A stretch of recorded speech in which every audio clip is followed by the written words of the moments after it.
happening, everybody? It is Brent Axe, and we are live here on the Syracuse Orange Basketball Facebook page.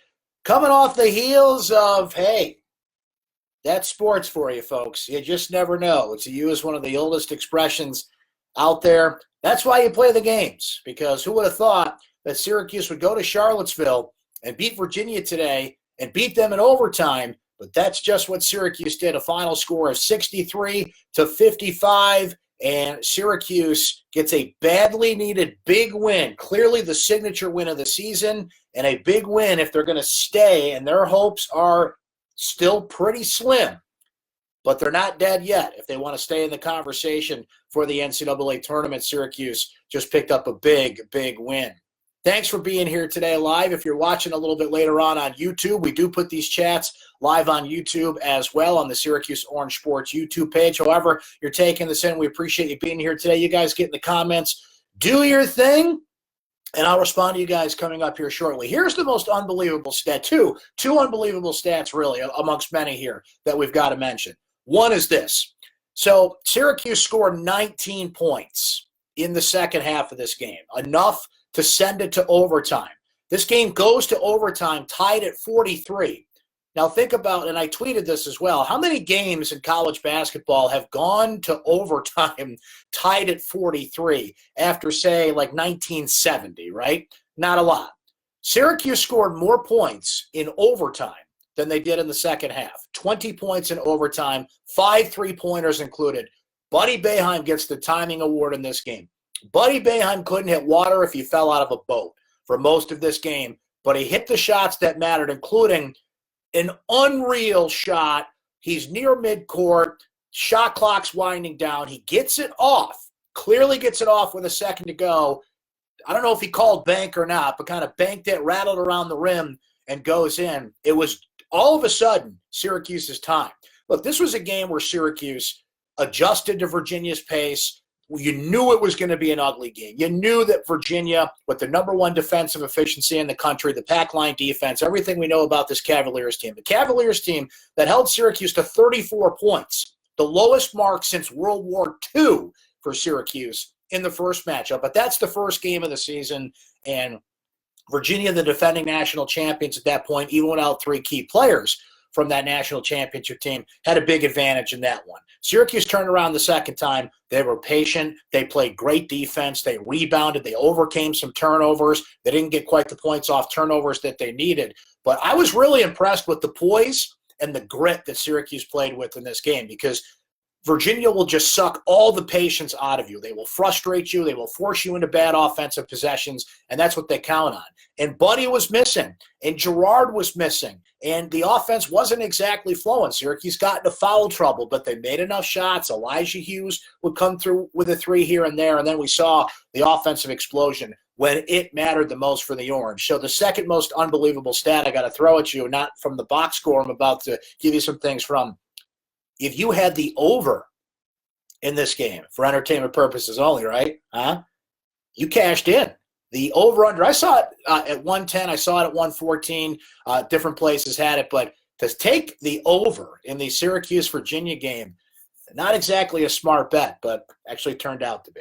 Joe Girard with 19 points. He led the way with Syracuse. He was 5 of 11 from three-point range, 5 of 14 overall. Got to the rebounds today. That's big. Syracuse needs Buddy and Joe Girard to rebound, and at least one of the guards did it today. Elijah Hughes just smooth as butter on certain shots, hitting key threes down the stretch, hitting a 3 to start things off in overtime. He ends up with 18 points, 9 rebounds on the day. Did have 6 turnovers as Virginia hounded him defensively, as Virginia tends to do, but still a solid game for him. And we mentioned Boeheim, who was 3 of 10 overall from three-point range. He was 5 of 17 shooting the ball. But all that came in crunch time. All that came when it mattered for the Orange. Shoot or shoot, and people have really questioned Jim Boeheim's devotion to his son when you got an athletic guard and Bryson Goodine sitting on the bench right now. He's got the broken nose and has to wear a mask right now. But that patience prevailed as Buddy started hitting shots when it mattered the most. You know, they don't really show up in the box score too much here, but I was really impressed.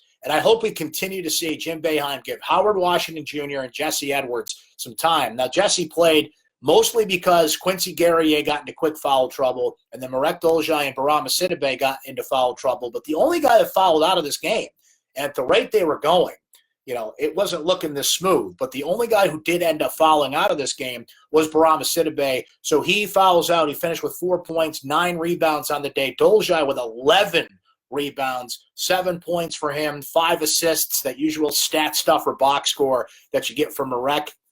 We mentioned Quincy, not his best game. We mentioned the foul trouble he got into, so didn't really show up much in this one other than in the foul department, played 19 minutes in this game. So an impressive win all around for Syracuse. You look at some of the team stats. I mentioned the big one in overtime that Syracuse scored 20 points after only scoring 19 in the second half. But overall, the Orange, 20 of 61, that's 32%. Virginia right there with them at 21 of 67, that's 31%. Syracuse shot 12 of 30 from three-point range, that's 40%. Virginia finishes 7 of 31.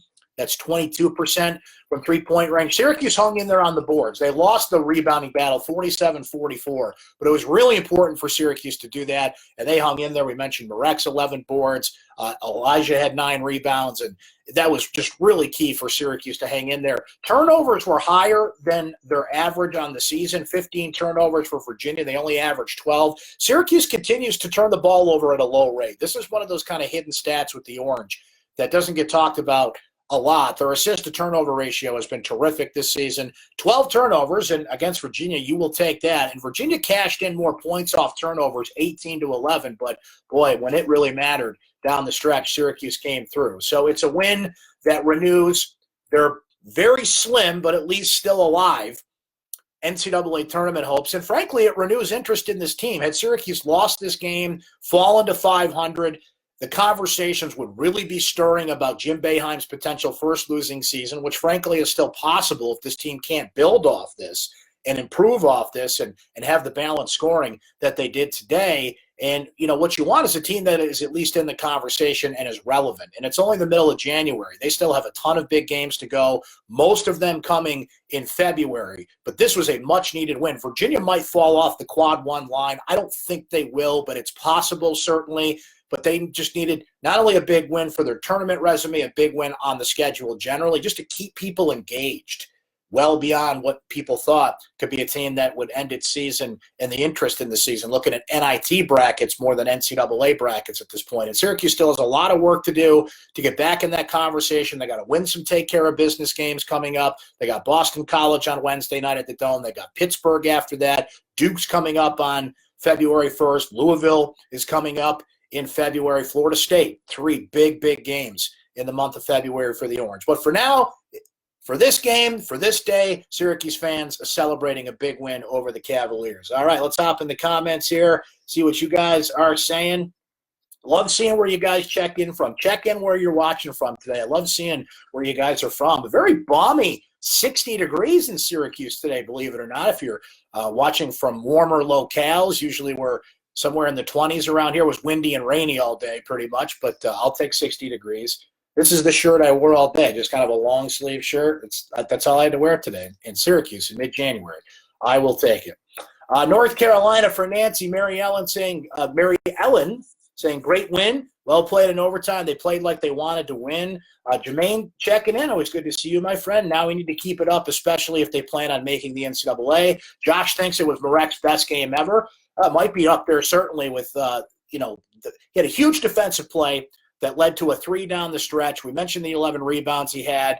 Hung in there despite being in foul trouble. Started to draw some fouls at the end. I'll tell you something that was really, and Dan Dockage talked about this a lot on the broadcast. Jim Boeheim worked the refs, and this time it worked because you could see a heaviness starting to fall. We mentioned the foul trouble that Syracuse players got into, but Boeheim just kept riding the refs during timeouts, pointing out what Jay Huff was doing underneath, pointing out some things that were not getting called on the other end. And then all of a sudden, you started to see the scales tip a little bit and balance out a little bit. Syracuse ran a lot of different plays today. For those that have been criticizing Boeheim for whatever it is you want to criticize him for, you got to give him credit for those two things in this game today. Jamie noting that too. How about Marek with 11 boards and getting paid down a couple of times? Yeah, took a couple of nasty spills in this game too, but played through it for sure. A scrappy player for sure. Joe noting that coach packed the zone in and dared him to shoot. 2-3 zone helps win the game. Yeah, this is a Virginia team that we knew couldn't shoot and really struggled on the offensive end. They did hit some shots in the set down the stretch and in overtime. Diakite got up going a little bit, but that's what impressed me about this game. For a while, Syracuse not only kept pace but dictated the pace, hit enough shots. They were rebounding. They were making stops on defense. Then Virginia roars back in this game. And for a good 6-minute stretch of game time, it's tied at 35. There just was no offense to be found on either side. Syracuse is wasting possessions. Virginia can't score. But then, boy, the bottom fell out as this thing got close and down the stretch. And it turned into an entertaining game. For a while, the last thing you could call this was an entertaining basketball game. But for about the last 4 or 5 minutes of overtime and overtime itself, an entertaining game. Who would have thunk between Syracuse and Virginia? I can't get over that one stat. 19 points in the second half, 20 points in overtime. I mean, you just don't see that. That's incredible. Matt says he'd like to see Washington more at the point with Girard off the ball. I believe it was not a coincidence today and versus Notre Dame that Syracuse played much better on offense. He moves the ball beautifully. I think putting Washington in, whatever it is, whatever it turns out to, 6, 8, 10 minutes helps. Joe's good off the ball. He can run the point. He's getting better and better. He's got confidence. You want the ball in his hands at certain key stretches because he's the second best free throw shooter in the country, but he is good off the ball. Buddy really struggled with Virginia hounding him today. Obviously, he came on, hit the long three, but Buddy in the last few games is going in the paint more, and you can tell that he's been hitting that shot in practice, and he's really feeling more confident, getting in, hitting that free throw line jumper, but he couldn't hit it for about 38 minutes in this game, but started to hit it when it really mattered the most. And Buddy is the kind of shooter that you see when the light comes on. And the thing with Buddy is that's what he's got to do. Buddy can't rebound. Buddy's not a good defender. Buddy's out there to shoot. Buddy's out there to make jump shots and hit threes. If he's not doing that, he's useless out there. And I hate to be that harsh, but what else does Buddy Boeheim bring to the table at this point? He doesn't rebound or defend well. He's there to score.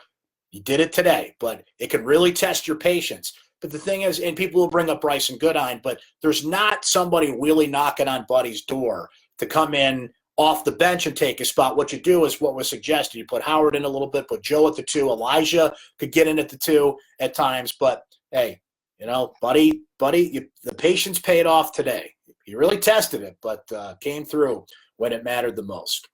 Let's see. Chris checking in from South Carolina, a couple of Myrtle Beaches in there, Texas, Fort Myers, Austin, Texas, Virginia, scene of the crime, if you will. Right here in balmy Syracuse. Appreciate you guys checking in from where you're watching today. And again, we do put this on YouTube for those of you that can't join us live. When you need it, I put it in my recap on syracuse.com. And if you just subscribe on YouTube to Syracuse Orange Sports, you'll get the YouTube version of this program presented by our friends at Krause Health. Jermaine, noting as far as Virginia goes, they're definitely not winning the ACC or NCAA this year, especially since they can only score 40 points. Not good. Here's what's interesting about the ACC this year. It is down. There's no question about it. I mean, the ACC had 3 number 1 seeds in the tournament last year. So even if you were just a good league versus an amazing league towards that, you'd be down, right? Well, Joe Lunardi's bracketology came out, and I understand we're still 2 months from Selection Sunday here, so a lot can happen. But you're seeing a real separation at the top. You've got Duke, Louisville, Virginia still up there. This loss will dent a little bit. Then after that, it gets real dicey. Florida State. The 5th team, there was 5 teams from the ACC in Lunardi's bracketology, and even the 5th team, NC State, was a play-in game. That's how down the ACC is. There's those 4 at the top that I mentioned, and then just helter-skelter from here on out. Can Syracuse use that to their advantage? They got a big win on the road today. They're going to need 3 more of these wins. I mean, I think flat out they're going to need to beat Duke. They're going to need to beat Florida State. They're going to need to beat, who am I forgetting, Louisville. And they've got to pick up road wins. You get so much more credit for these road quad 1 wins. I think they're going to have to pick up all those wins because their non-conference schedule is nothing. There's just nothing of note there in terms of quad 1 wins and things that are going to impress the committee. So that's how hard of a road they have to make the tournament. But journey of 1,000 miles starts with a single step, right? And they did that today with Virginia. And they're going to lose a couple more of these games down the stretch that they shouldn't. And I say down the stretch, there's 15 ACC games to go. But, they've already dropped a couple of those games. Close games at home, Notre Dame, Virginia Tech. They're going to lose 3-4 more of these games in that section of the ACC where anybody can beat anybody. The league is crazy. This is Virginia's second loss in a row. Not often they lose back-to-back games. They dropped one to Boston College on Tuesday night. It's going to be a wild, wild league for sure. Sarah says, what a win. Let's build on this and go on a little streak. The next 5 are there for the taking. Joseph asking for all the Boeheim haters. Awfully quiet today, aren't they? Michael says, unfortunately, can't argue with Lenardi. Yeah, Lenardi, he's been hot and cold lately. He cannot predict Syracuse the last few years. And I say that with love. I've had Joe on my radio show a few times. He really rolls with the punches there. They've been a hard team to pin down. But this year, I think Joe's spot on.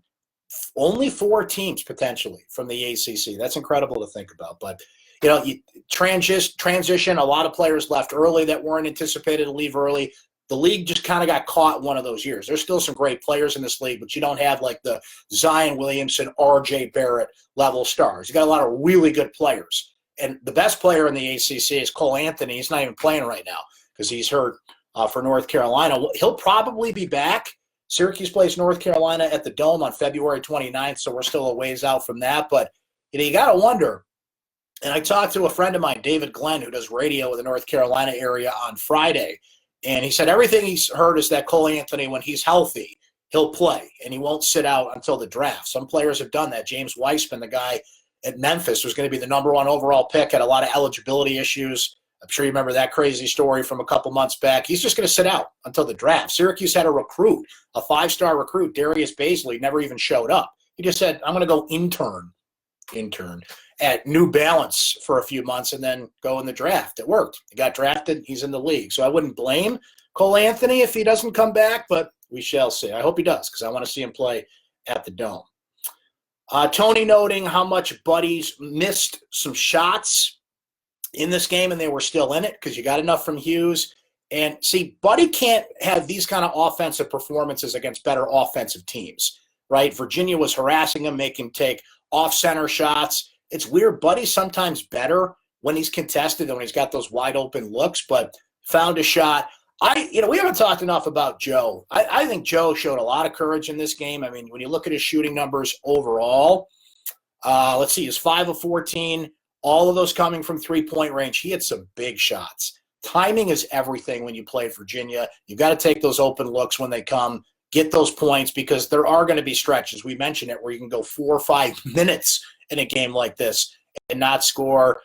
Joe is just getting more and more confident, but the thing I really liked today was the rebounds. Got on the boards, got on those missed shots because Syracuse is just missing that. You don't have the traditional 2 guys at the top of the zone that can get the rebounds, that are long, that the 2-3 zone is still going to struggle at times this year because of that, but you got to find ways around that, and I think Girard did that today. And statistically, he's the second best free throw shooter in the country, certainly in the conversation for the best free throw shooter in the country. So you got somebody, because free throws matter, right? Hashtag put the ball in his hands when it matters. He's going to hit it every time, every single time. That's going to be a big thing for Syracuse if they're going to stay in that conversation. He's getting the big minutes.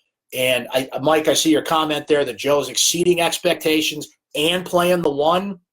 They're putting a lot on that kid's shoulders, and he is handling it, I think, as well as can be at this point. Matt asking if Joe can develop a driving game. If he can get to the rim, he'd be a superstar.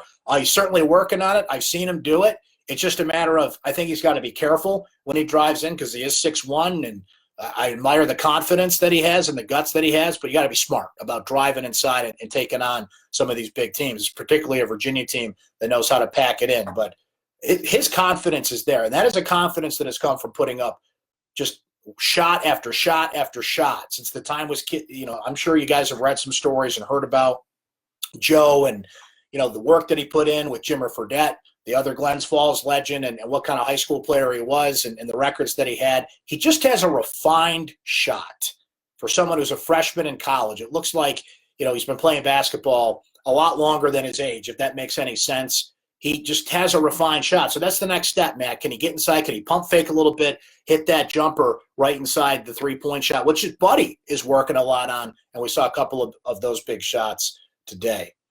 Michael, noting that he's a great competitor, answering a question above. Yeah, Robert Braswell has redshirted, and that's what's been interesting about this team is, the bench has been shortened by injury. Braswell had a redshirt because of an injury. Bryson's hurt, as we mentioned. Howard Washington Jr. and Jesse Edwards are healthy and playing again, but they had some injuries that slowed them down in practice. But none of the major injuries on this team, knock on wood, I'll do that, have affected the starters, have affected the guys that get the major minutes in this team. And we know that Boeheim only goes 7 deep on the bench today, but as we mentioned that earlier, it bears repeating. I hope we continue to see that. Stop me if you heard this before, but Boeheim can be pretty stubborn on this front. He only played 6 guys against Virginia Tech. I was stunned to see that. This game, Howard and Jesse got time, didn't hurt him. When Jesse came into the game, Virginia hit a couple of threes, but it was not because of his defensive lapses and his defensive assignments. He came in this game because there were players ahead of him, Quincy, Barama, and Marek, that got into foul trouble. But I think Jesse's earned the time because, honestly, look, Barama got 9 rebounds in this game, but that's all Barama does for you. How much worse can Jesse Edwards be? He can block more shots. He's long. He takes up space in the zone. Barama's missing shooters. Barama's a liability, a lot more than he is helping you. This is actually the first game in, I think, 8 straight that he did foul out. He had 8 straight games, including this one, with at least 4 fouls. And the fact that he's the only one that ended up fouling out goes to show you that, I'm telling you, Boeheim getting in the refs' ears was big. They started to see some things. They started to even out the calls. Sometimes it works. That's why these coaches work the refs, because sometimes you just put it in their head and they'll start to go the other way. Huff got away with a lot in this game for Virginia. He had 3 travels by my count, a couple of fouls. They just let him do whatever he wanted to. And that's a psychology thing. I think these refs came in knowing the style of play that Virginia puts out there, and you just kind of let some things go. But they, to their credit, I'll give the refs a slice of credit here. They did let him play when it mattered most in this game. But there was a real stretch there with just too many whistles in general. Not, against Syracuse, no bias involved. There's just too many whistles, period. And what was a drudge of a game for a while, but boy, did it pick up when it needed to. And it was a big, big win for Syracuse. RJ makes a great point here that no one team in college basketball is very good. It's a weird year in college hoops. We've already had, I believe, 6 different number 1 teams. I could be off 1 or 2 there, but 5 or 6 number 1 teams. There's just not a dominant Zion Williamson, Duke type of team. If James Wiseman was playing for Memphis, I think we'd maybe see that team, and they're still, a ranked team, and they're going to have 2 of the top 15 picks in the draft coming up. But parity is definitely ruling in college basketball this year. Jay Billis has talked about it a lot, so it's going to make for a heck of a stretch run here. Can Syracuse stay in that conversation is going to be the question. The answer to that is yes, at least for now, with this win over Virginia. So we'll see if the Orange can keep it up. Meredith agreeing that Barama's a bit of a liability right now. Excited to see Edwards and Guerrier grow. Yeah, Quincy didn't have a great game today, but had 2 pretty solid games prior to this one. All right, what do you say we end it for tonight, guys? We'll be back at it here Wednesday night. Weird start time Wednesday night, by the way. 6:30 is the tip time for Syracuse and BC at the Dome. And anytime you got a weird tip time, the answer to that question is always television. So I'll take it.